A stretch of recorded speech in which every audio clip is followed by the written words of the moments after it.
এক সময় ছিল যখন মৃত্যু প্রতিদিন রাস্তায় হাঁটত। মাত্র 4 বছরের মধ্যে ইউরোপের কোটি কোটি মানুষ মারা যায় এক অদ্ভুত রোগে। ইতিহাস একে ডেকেছে ব্ল্যাক ডেথ। আজ আমরা জানব সেই ভয়ঙ্কর প্লেগ মহামারীর বাস্তব ইতিহাস। 1347 সালে মধ্য এশিয়া থেকে বাণিজ্য জাহাজ ইউরোপে আসে।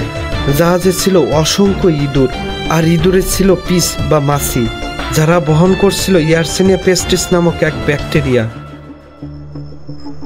ইতালি উপকূলে পৌঁছানোর পর থেকেই ছড়িয়ে পড়ে ভয়ঙ্কর রোগ।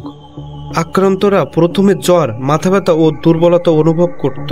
তারপর শরীরে কালো ফোড়া, রক্তক্ষরণ ও ভেতর থেকে অঙ্গ পচে যাওয়া শুরু হতো। আক্রান্ত হলে কয়েকদিনের মধ্যেই মৃত্যু আসত। তাই একে বলা হয়েছিল ব্ল্যাক ডেথ। মাত্র 4 বছরে ইউরোপের প্রায় 75 থেকে 200 মিলিয়ন মানুষ মারা যায়। শহরগুলো ফাঁকা হয়ে যায়, রাস্তার পাশে লাশ স্তূপ হয়ে থাকত। অনেক পরিবার একসাথে মারা যেত, দাফন করার লোক পর্যন্ত ছিল না। ধর্মীয় বিশ্বাসীরা একে ঈশ্বরের শাস্তি ভাবতে শুরু করে।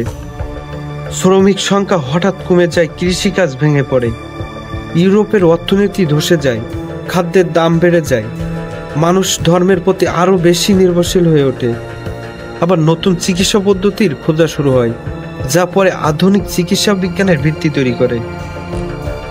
1351 সালের পর মহামারী কিছুটা কমে আসে, তবে শতাব্দীর পর শতাব্দী ধরে ছোট ছোট প্রাদুর্ভাব চলতে থাকে।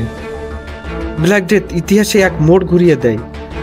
জনসংখ্যা কমে যায়, সমাজ বদলে যায়, অর্থনীতি নতুনভাবে গড়ে ওঠে। ইতিহাসবিদরা বলেন, ব্ল্যাক ডেথ না হলে আধুনিক ইউরোপ হয়তো অন্যরকম হতো। প্লেগ মহামারী আমাদের শেখায়, মানুষের সভ্যতা যত শক্তিশালী হোক না কেন, এক ক্ষুদ্র জীবাণুর কাছে তা মুহূর্তেই ভেঙে পড়তে পারে। এই কারণে ইতিহাস মনে করিয়ে দেয়, স্বাস্থ্য আর বিজ্ঞানী মানবতার সত্যিকারের রক্ষক।